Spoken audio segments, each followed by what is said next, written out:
the National Rural Health Resource Center.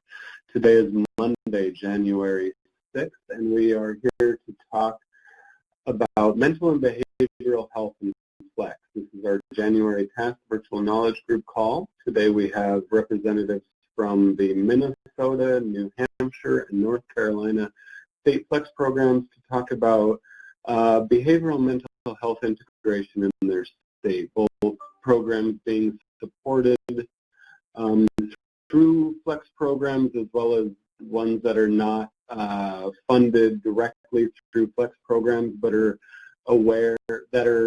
ones that are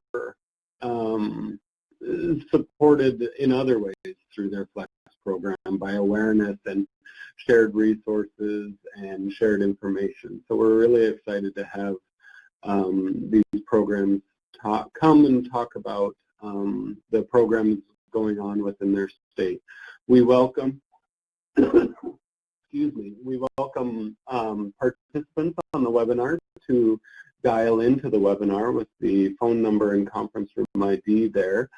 And please utilize the *2 feature to unmute your line, as you will join by default and muted. You will join the webinar muted by default. *2 will unmute your line. You'll have to excuse me, I'm a little under the weather and still getting over it, so I might stumble over my words a little bit.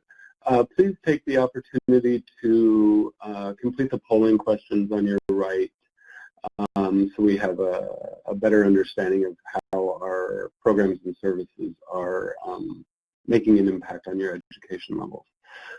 We have files to share on the bottom left for download. The presentations, we have a couple of the Flex programs have sent in some slides to share with you guys. They are there, as well as any handouts or templates that we have to share with you. Please take the opportunity to download those. If we have anyone wanting to provide any updates or notices while we're here getting started, now is your time. *2 will unmute your line.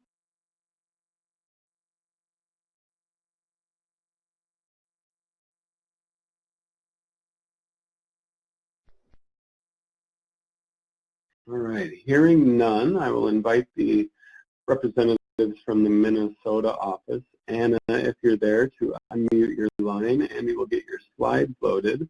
And as I said, we invite everyone, we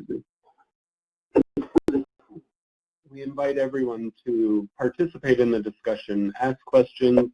The virtual knowledge group calls, as well as this one, are intended for discussion and participation from attendees as well as, in quotes, presenters. So please unmute your lines and participate in the discussion. Craig or Anna?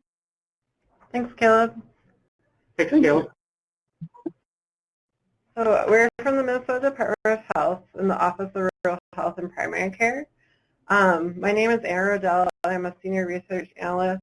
I work within the Workforce Analysis Unit, but I also support our Flex program coordinator, Emma Distill, in the Flex program by doing research for Flex. My name is Craig Barson, and I work on the financial part of the Flex program. And Emma Distill is our Flex coordinator. She'll be back this coming Monday.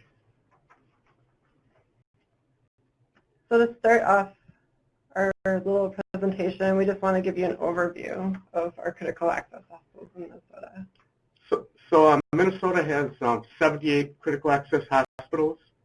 One hospital recently announced that it'll be closing in 2020, and the last rural hospital that closed in Minnesota happened in 2015.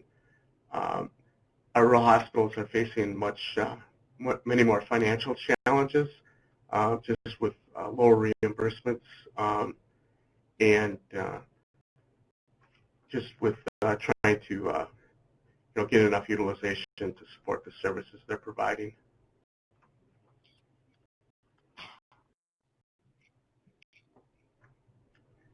As far as the challenges to addressing mental and behavioral health in rural Minnesota, I don't think our issues and challenges that we have in Minnesota are unique compared to other states, but we have a lack of inpatient beds available, and the Substance Use and Mental Health Services Administration findings suggest that approximately half of Minnesota with mental illness are not receiving treatment. Due to workforce issues that we have as well, with low turnout for physicians like psychiatrists and psychologists in rural, and lack of access to telehealth, there's long wait times, and then also long distances to travel to see providers.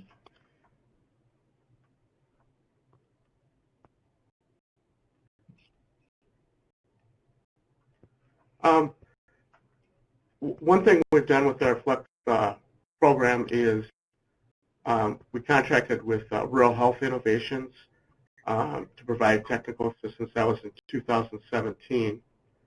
As part of the contract, RHI provided one-day seminars to critical access hospitals on developing an action plan for targeted population around mental health and behavioral health.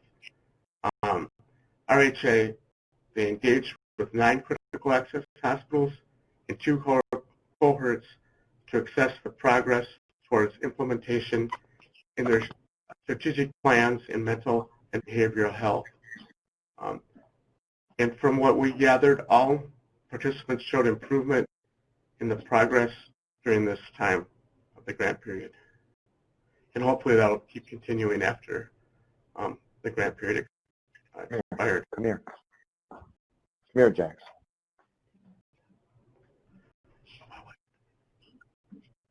Oh, and also today just came out with RHA about the website that shows what RHI has been working on with integrating of mental health.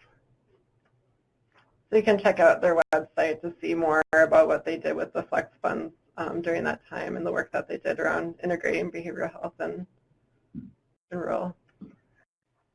So current efforts that we have for addressing the challenges for mental and behavioral health care, one of our critical access hospitals ended up utilizing a planning and transition grant that we give out through Flex funding, and this was in 2019.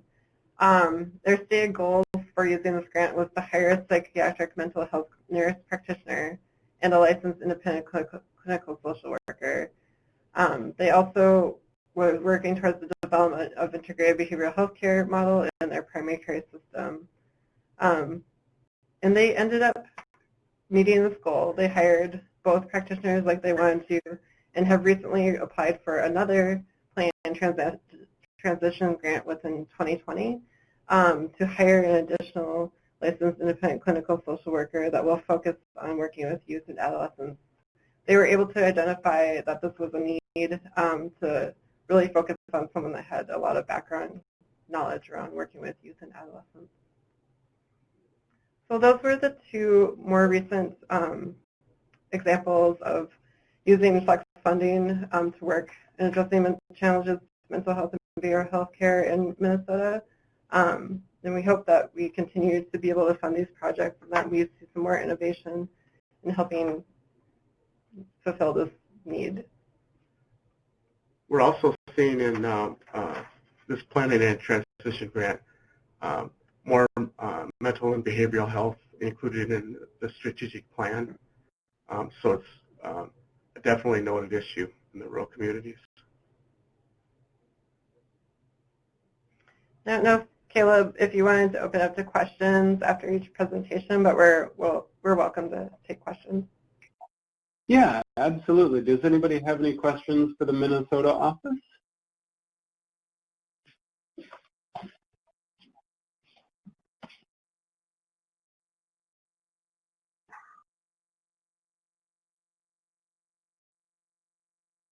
All right, *2 will unmute your line if you have any questions.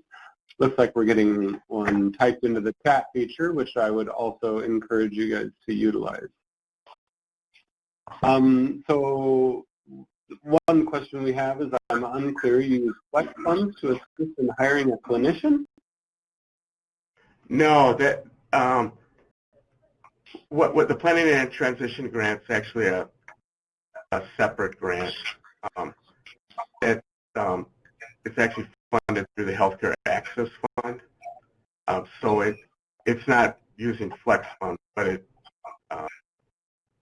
they're one of our critical access hospitals that we work with. Great, thank you very much. And then Rebecca from Oregon asked, I'm wondering if anyone is including trauma-informed care models as part of their PCBH integration. I have not seen that in any planning and transition grants that I've gotten this year, but I know that's a very big issue. Caleb, this is Kyle in Wyoming. We are not using trauma-informed care yet, but it is one of the, like throughout all of our critical access hospitals. But it is something, again, like I'd be interested to hear how other people are implementing it. We tend to just, if there's a training going on and somebody wants to go, then we pay for them to go. Yeah, I'm interested in more information on that as well. I'm interested if Nicole, if you're able to unmute your line, if you have any information on informed care, informed consent in the trauma sector.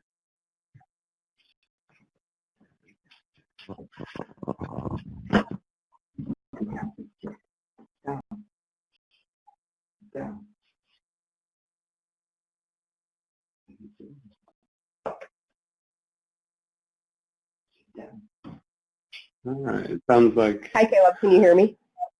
I can, thank you. Okay, it's Nicole Clement at Task. Sorry, I had trouble getting unmuted. Yes, we actually do have quite a bit of third-party information on the Task website about trauma-informed care. So if you went to our website, ruralcenter.org/TASC and search for trauma-informed, you would definitely find some information about trauma-informed care as a concept, so you could find out kind of what it's about, and I'm pretty sure that you would run into some examples or some information related to the conversation you're having today. And we can make an effort to attach some of those resources to this webinar recording as well. Yep, absolutely. Thank you, Nicole. Hi, Caleb. This is Rebecca. I just wanted to jump in and say I would appreciate that very much. We've seen, I have seen that resource.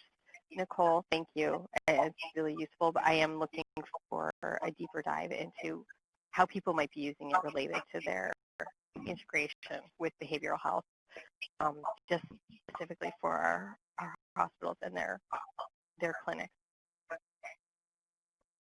Absolutely, yeah. Thank you.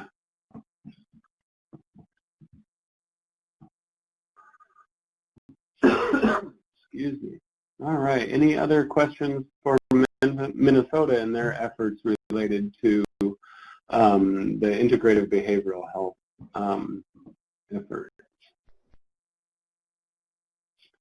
And I will highlight, I want to highlight, and we'll see this through all three of the different Flex programs here, that not all of the efforts, or in some cases any of the efforts, are funded with Flex funds. And I think that's important to note, that sometimes the support and the effort is not necessarily Flex funds, but in awareness and making sure you're able to answer some questions and inform hospitals or other entities what programs and services are happening throughout the state, and find out how you can support those.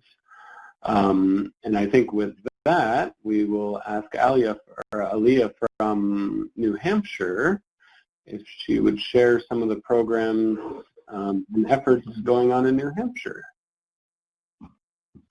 Caleb, can you hear me okay?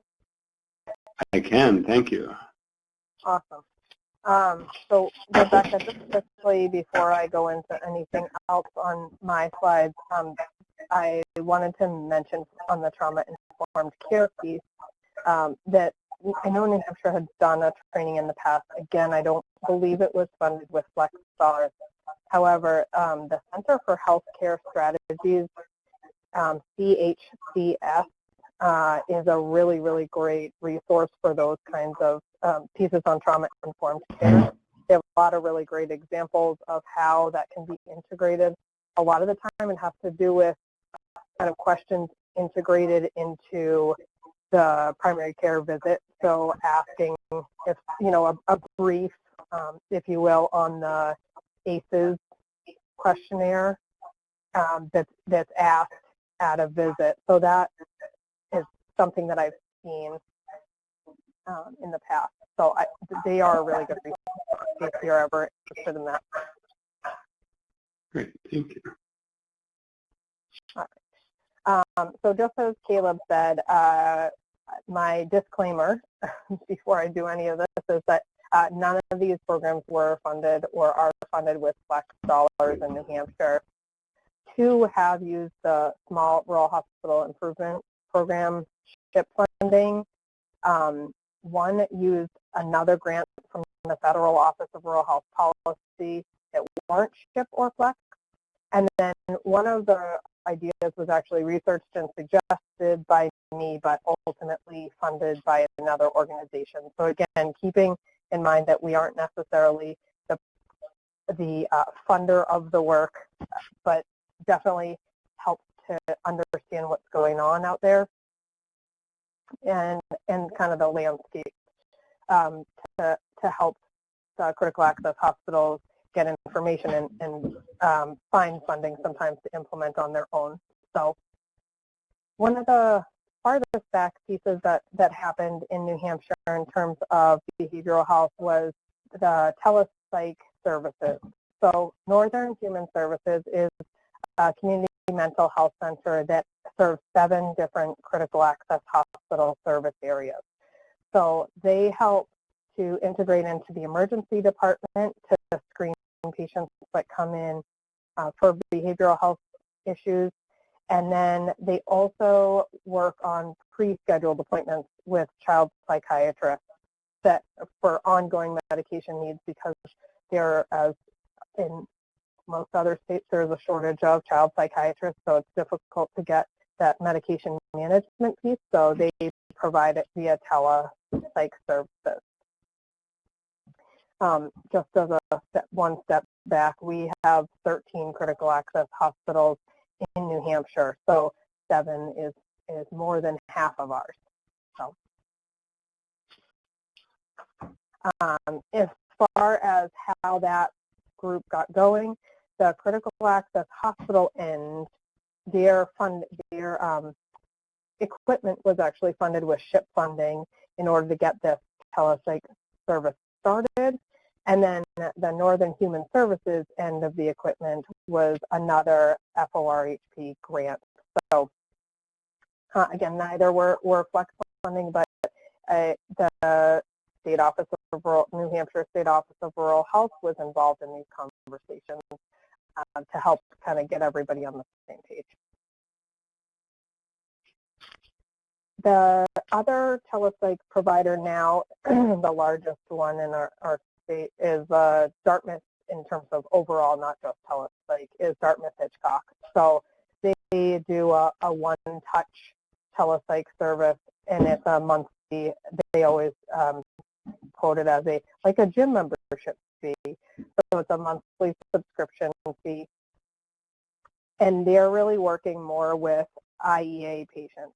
So when they're in the emergency department trying to figure out if this person needs to be an IEA or if they can get referred back out to their community mental health center, and then they kind of work from there.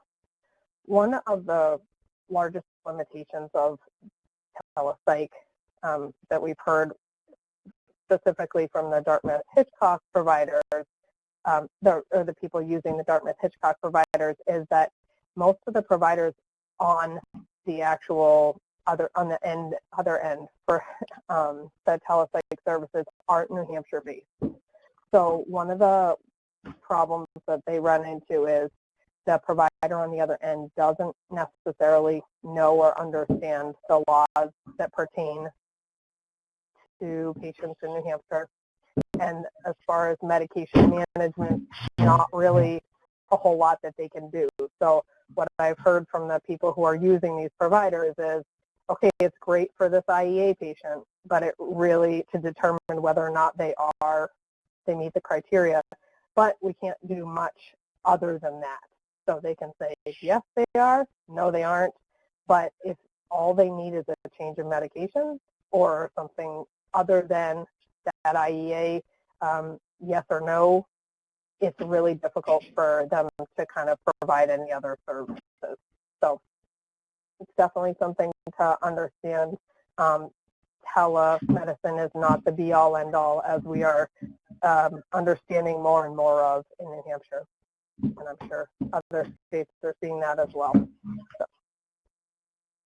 So, another initiative that I looked into and researched, and this is the last one that I'll speak about, is that there's a group called IBHI. So instead of IHI, which I'm sure a lot of people are familiar with on this call, which is the Institute for Healthcare Improvement, there is the Institute for Behavioral Healthcare Improvement.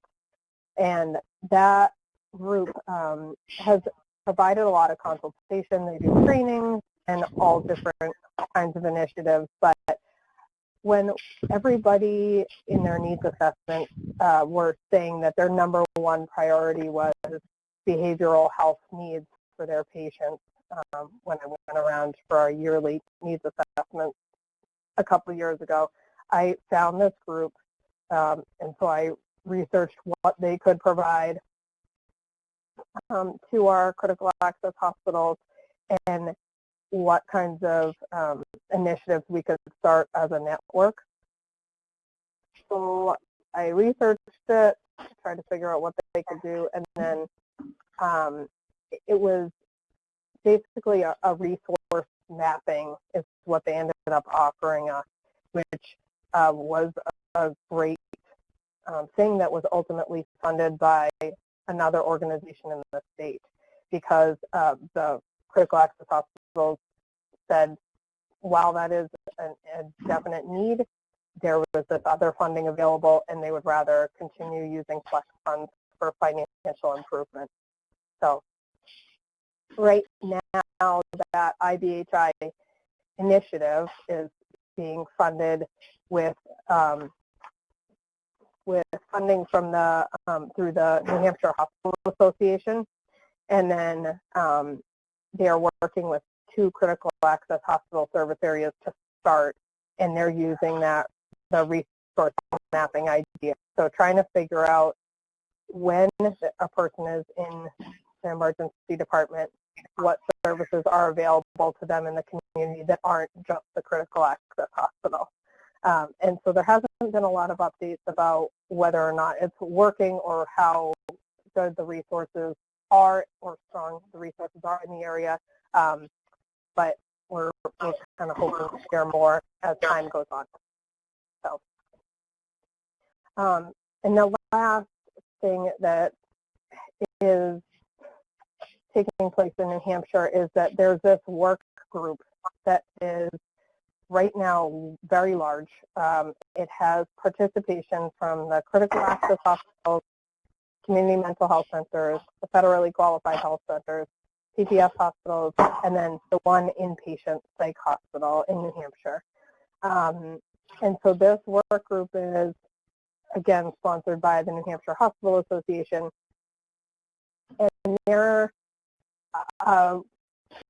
they've started conversations about how to improve care here. And some of that conversation has led to some improvements from what we hear. But a lot of it is trying to figure out what should our goals be as a work group.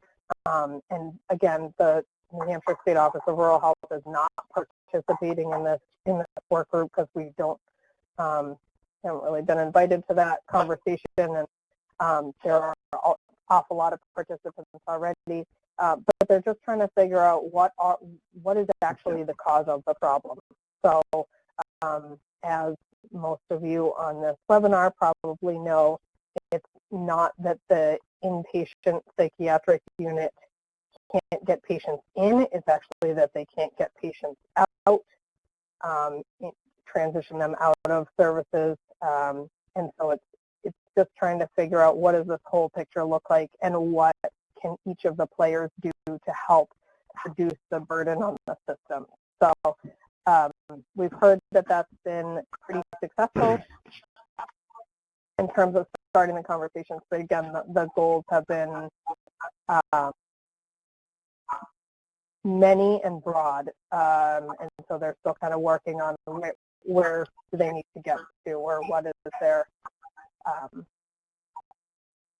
what will their initiative be that will be pushed out. So it's still kind of in the works. Great, thank you very much. Do we have questions for Aaliyah from the New Hampshire State Office? I think there's a few really neat things that you mentioned there. So some of the barriers, and I'm interested to hear what Nick and the North Carolina office have to say about some of their across state line issues and laws and licensures and things like that. But that was something that I didn't think about it until you mentioned it, that especially in some of those smaller states, that telehealth is a great idea, but licensure and crossing state lines could create some issues with that. And then the other thing that I definitely heard a lot of was just identification of, so resources, and then starting that conversation of, oh, so maybe the barrier isn't getting patients in or accepted, it's actually getting them out the door at the inpatient facility. So that's where the real bottleneck is, or seems to be, in New Hampshire. So really understanding what the barriers are and what the issues are seems to be a pretty big part of getting resources, getting help, getting programs and services up and running. Any comments or thoughts on that, or any other questions for the New Hampshire office? Thank you, Aaliyah.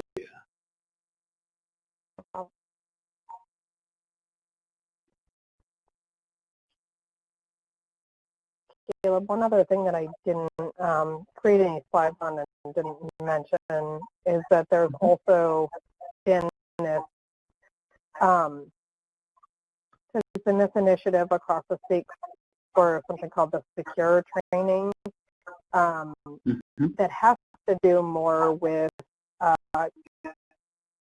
ensuring that in the hospital itself, that the staff is being kept safe, and that the person who is suffering from their mental illness is being kept safe. And it has involved everyone from police. It's like we bring everyone into the room for a conversation for a specific critical access hospital. And it's everyone from police to the staff at the hospital to other kinds of community mental health resources. And it's just about literally the physical space, and trying to ensure that, like, if there's somebody who is a police person, that tends to answer for emergencies in that building, that they know where all of the different pieces are of equipment, that they can easily reach them. Yeah. If that makes sense. And even from, if they have an emergency button that initiates the police, knowing what phone number that button calls to Yeah. ensure that that's the best phone number. And I sat in on one of those conversations, and it was amazing how much all the participants worked out in that conversation, because it was not, Yeah. I was amazed at like, really the real issue was they were calling the wrong number, or really the real issue is that the police don't know which doors their key goes to that they can get into, Right. or, you know, it's getting everybody in the room together is sometimes helps to solve the majority of the challenges. Yeah, absolutely. Just initiating that conversation, saying, okay, so when I have a violent patient and I need you guys here as a police entity, what number do I call? Who do I call? How do I get that done? And how do I make sure I'm doing that in such a way? And the same when the police call the ER, when they're bringing someone in, how do we make sure you know what you're getting? And the ambulance crew, all of that stuff. So Exactly. initiating that conversation so we can all be on the same page. I think I remember that in some of the conversations, just in as far as, you know, the local police department not wanting to be, or not wanting to be seen or feeling like they're the hospital's security. Like, well, understood. Nobody wants to feel that way, especially if you're not the security entity for the hospital. So how do we all work together to make sure we're utilizing the programs and services that we have appropriately? And how do we ask for police assistance when we need police assistance? And how do we identify when we need that level of assistance compared to calling in a couple extra orderlies or aides or whatever that is, and understanding what that looks like. And especially when you're in a small rural community, you only have so many resources. You don't want to overburden them unnecessarily. You want to make sure you're calling for the appropriate level of services when you need them. Sorry, and the last thing that I'll mention that somehow did not make it over onto my slides was that there's a certification for nurses called the APNA Transitions in Practice. So it's the American Psychiatric Nurses Association Transitions in Practice certification, and it's relatively inexpensive. That is something that could definitely utilize flex dollars, but it has several modules in dealing with behavioral health patients. So it's something that a lot of the secure training emphasized in New Hampshire, and I know that a lot of the nurses have used it. It was, one of the modules was actually put together by one of our, by our inpatient psychiatric hospital CNO. So I'm going to put that link in the chat box here in just a second. Absolutely. Thank you very much for that. And we will make sure that gets added to the excuse me, added to the recording page as well. Any questions for Alia at the New Hampshire office?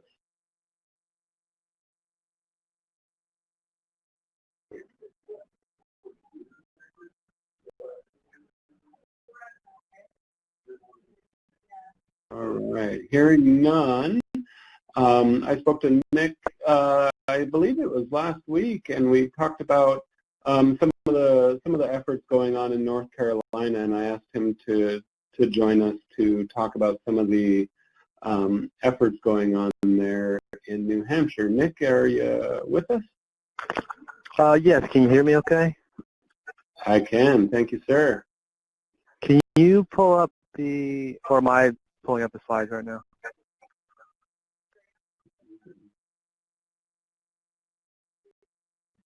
Great. While you're doing that, okay, great. can you pull up the other one, the NC proposal summary? Yes, sir. There you go. While you're doing that, I'll just tell you my name is Nick Galvez. I'm the Flex coordinator at the North Carolina Office of Rural Health. I've been with our office since June of 2018, so a little over a year and a half. And I'll let Renee Clark introduce herself as well. She's on the line from North Carolina.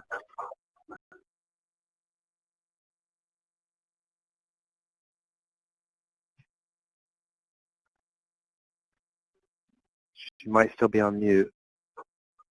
*2 will unmute your line.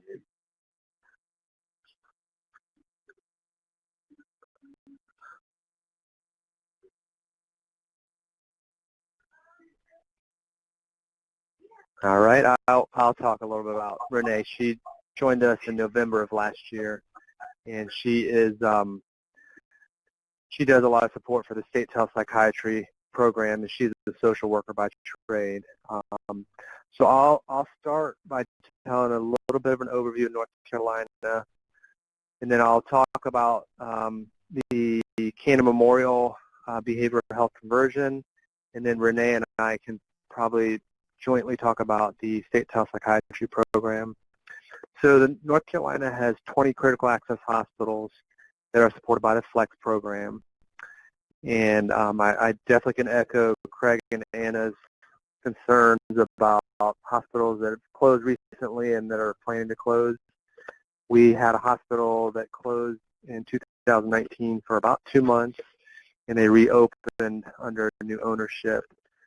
So we're definitely feeling the crunch for hospitals that are really struggling to survive. And some of them it is largely due to behavioral health needs that they can't meet the needs of the community, or they can't provide the services that are needed to survive with outside of behavioral health as well. So that being said, there's one critical access hospital that we work with named Cannon Memorial Hospital, and that's the proposal summary.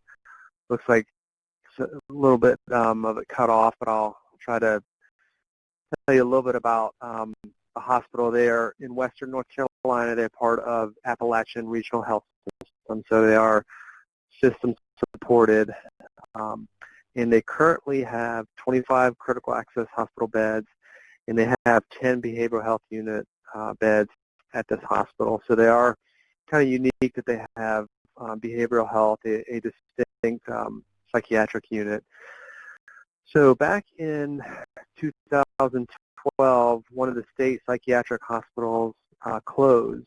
The name is Dorothea Dix. And as part of that sale, the money, it was a state-operated psychiatric hospital. And that money, the proceeds from that sale were to be used specifically for any mental health or behavioral health needs within the state. So Cannon Memorial Hospital wanted to expand their behavioral health unit from 10 to more beds.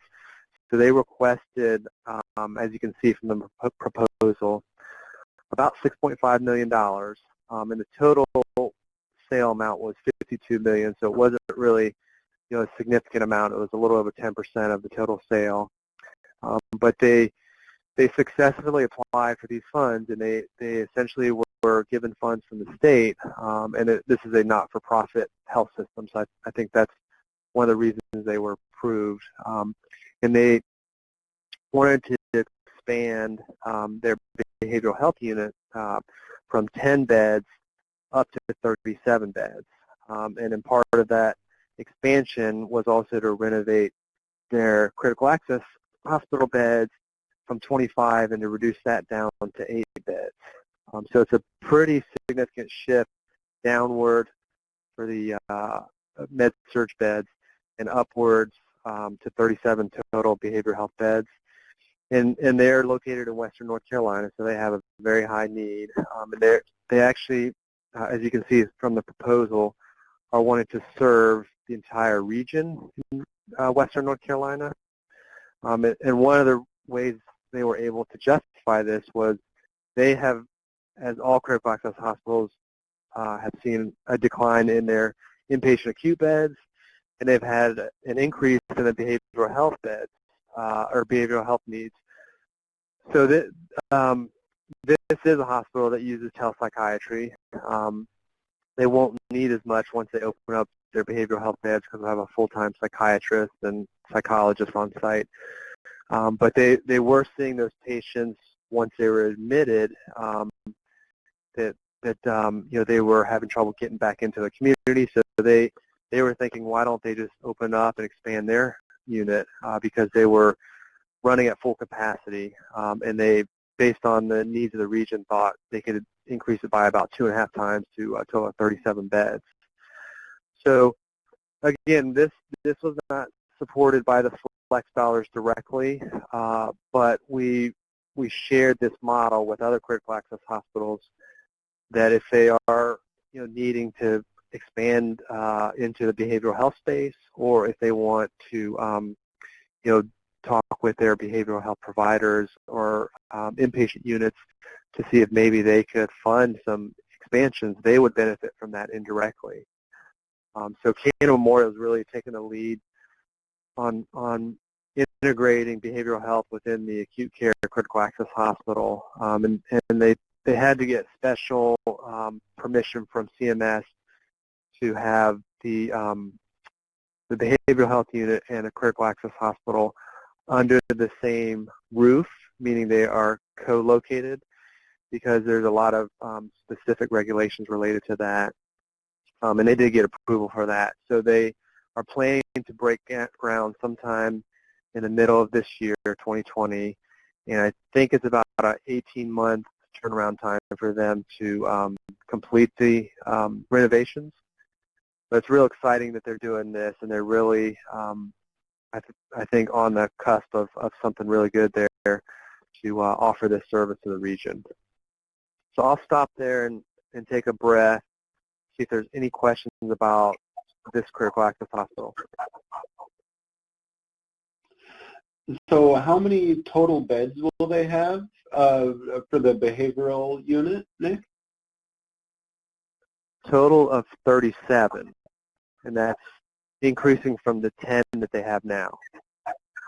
Wow. And so, and maybe you covered this and I just was tuning out.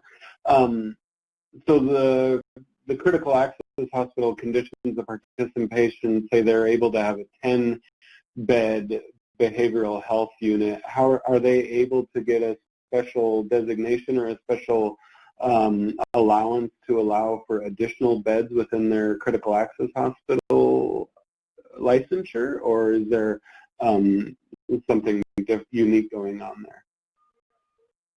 Are they able to get more beds in the critical access hospital? Well, I was under the impression that the behavioral health unit was limited to 10 additional beds. So in essence, they could have a total of 35 inpatient beds, 10 of which are designated as the behavioral health unit. Am I missing something? I mean, I miscalculated here, actually. They're going to have a total of 27 behavioral health beds. So they have 10 now, and they're expanding to 17. They're adding another 17 to make a total of 27. And they had to get special permission from CMS for that. Yes, absolutely. Okay, great. Thank you. I was just like, how does that work? So are you familiar with that process? Were they, I think it's really interesting that, they were able to do that, and through working with CMS, they were able to get that special designation through demonstrating need and the opportunity to provide for that need. Yeah, I wasn't involved that process. I did see some of the paperwork and the proposal. This is just a summary of the proposal. I do know they had to go through the state hospital regulations to reduce down from 25 down to 8 because the state licensing wanted to make sure they weren't cutting to beds that could be used. Right. Okay. Great. And I think that's really interesting. I think that your graph earlier indicated and demonstrated that, look, we're decreasing inpatient beds and we're seeing an increase in the need of behavioral health days or inpatient stays. So the fact that CMS and the state were able to work with them to address the need within their community is great and really encouraging, I think. Yeah, it's very cutting edge, I think, what they're doing there. Yeah, that's really neat. What other questions or comments do we have or discussion for Nick and the North Carolina Flex team?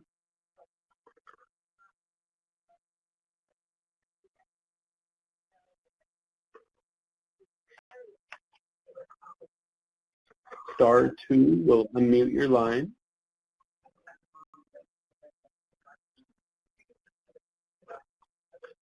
Hey, Nick, it's Renee. I did want to let you know that I'm off mute now. Sorry, guys. Okay. Welcome, Great. Renee. Thank you for joining us.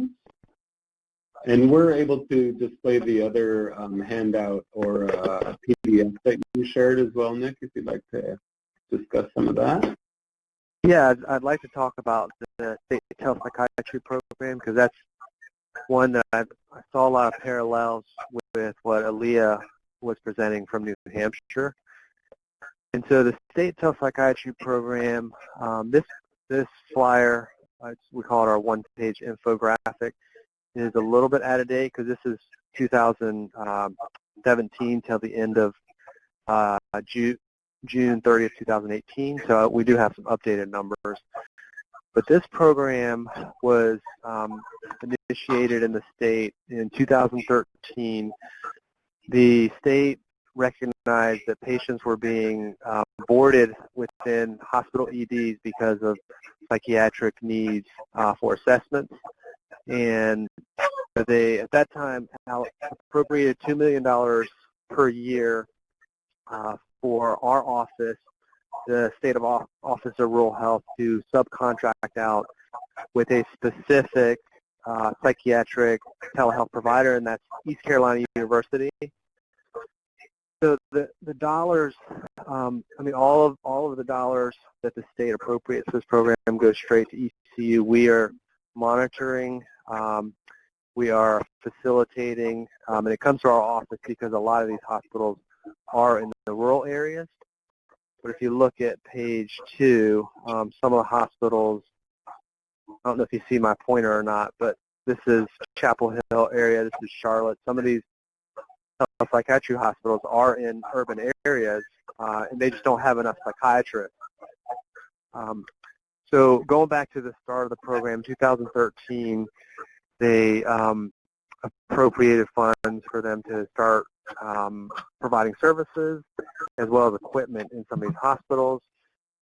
So the ECU, East Carolina University, was able to build up the program from 0 hospitals up to 60 hospitals. And the current number, I believe, is about 57 hospitals that are live. And that's about half the hospitals in North Carolina. Again, some are urban, some are rural. All the critical access hospitals do have telepsychiatry. Not all of them have telepsychiatry through this program, which I'll explain a little bit later. But basically, ECU has hub sites that they set up with psychiatrists, and they are able to respond within 1 to 3 hours to these ED requests for patients who come in and have a psychiatric crisis and they need to be assessed. And so they are basically able to overturn an involuntary commitment order and they're also able to make recommendations for medications, or they could just assess the patient and give a recommendation to the ED doctors to make a change or refer to local resources and release that patient from the emergency room, rather than patients being boarded for days and sometimes weeks within some of these hospitals.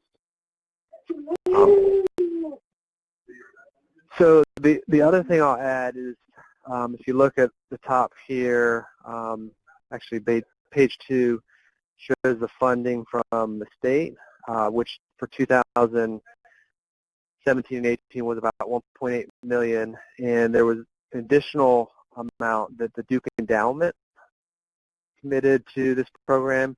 Back in 2013, they gave $1.5 million to help expand to any hospitals or any budget shortfalls that could not be supported with the state funds.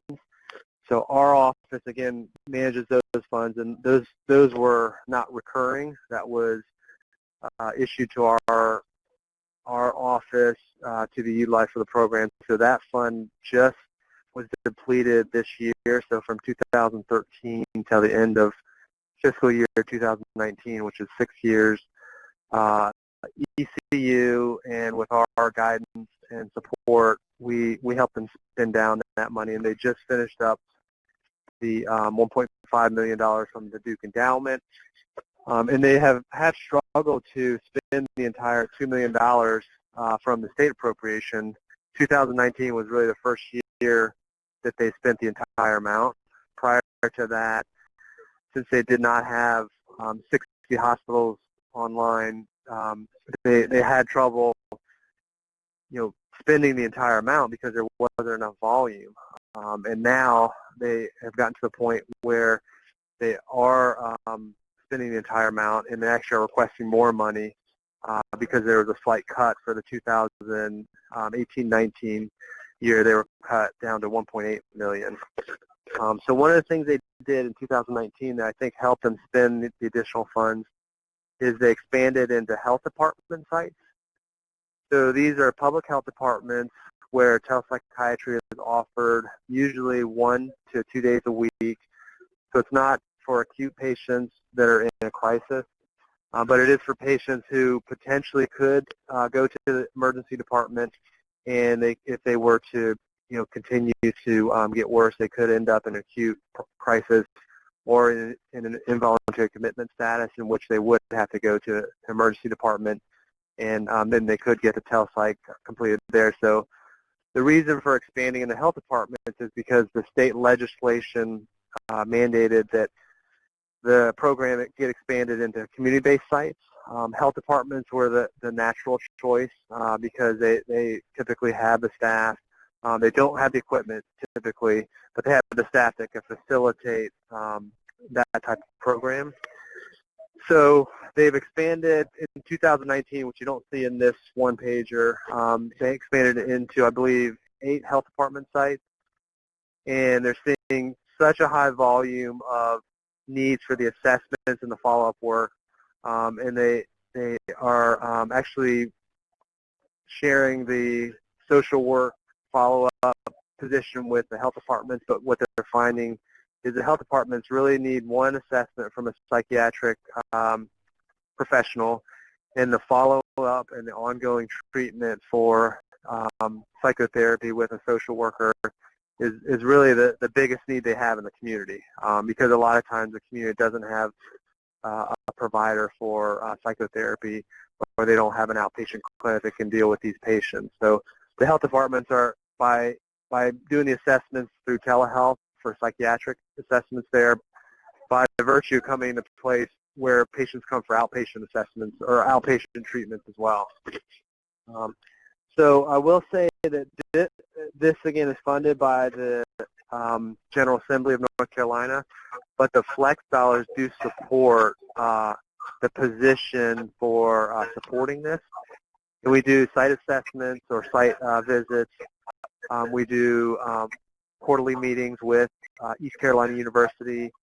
We convene stakeholders for the state telepsychiatry, so we do spend a lot of time and energy to manage the program, and we do not get funded for management. So the Flex program does fund 2 positions, myself and Renee Clark, who's on the phone, to manage this program. So I spend about 10% of my time assisting as it relates to the critical access hospitals, and Renee spends all of her time really managing the NC staff and just supporting some of the Flex activities as well. So I'll stop there and see if anybody has questions about the state telepsychiatry program. Awesome. Thank you, Nick. *2 will unmute your line if you have any questions for Nick in the North Carolina office or Renee.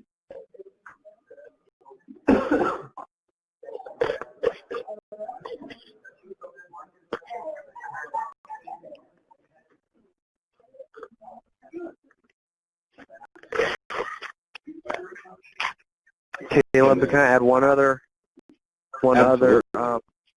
thought? And I wrote down some of the challenges, and some of them are the same that Aaliyah has. And some of the challenges that we've seen with this program are the availability of broadband or high-speed internet, because you have to have that within those rural areas. The payer source, because this is billable under Medicare and North Carolina Medicaid, so a lot of patients, about a third, come and use this service without a payer source. So a lot of the funds from the General Assembly do support paying for those patients who don't have a payer source at all. Okay. Leah mentioned that some providers that are out of state, all of our providers are located within outpatient psychiatric clinics within North Carolina, but we still do have the issue that they don't know the local resources. They can refer to, follow up with a psychotherapist or a social worker, but they may not know who in the community offers that service. So even though they are within state, they're not within that same region. So with the health department expansion, the health department and those doctors and providers do know the local resources, and sometimes they're not there. So in one of the health departments, they actually hired a social worker to do follow-up treatments with patients after they've done their psychiatric assessment. Another challenge is those hospitals that have very low volume, meaning 1 or 2 assessments every 3 months or maybe 5 in a year. If they just don't have staff that remembers how to get the patient set up, they may have new staff that has come in. So that's another challenge. The low volumes, as well as staff in emergency departments who just don't know how to use it because it's been 6 months or they've been there for a year and they haven't gotten a chance to use it because there hasn't been a patient that has needed that. I guess that's a really good point. That even though, and it's a great service and program to have for such low volumes. That way, it is there when you need it once a quarter, but you need to make sure just keeping up competencies and awareness and how that process is and how to do it. That's a really good. That's a really good point that you might not necessarily think of, because you can't just flick a switch and you're there ready to go. You need to do it in such a way. Yeah, there is a process for putting patients in for referral, and then there's the follow-up process where the staff needs to go back into the system. It's a electronic health record that was created by East Carolina University, so it's a lengthy process, and it takes, sometimes if you don't use it after 30 to 60 days, your password gets reset or is on hold. So that is a problem. If you don't use it every day, they don't always have ease of access. Right. We did have one question that came in. How long does it take to implementation? Renee answered it in the chat box. It said legislation passed in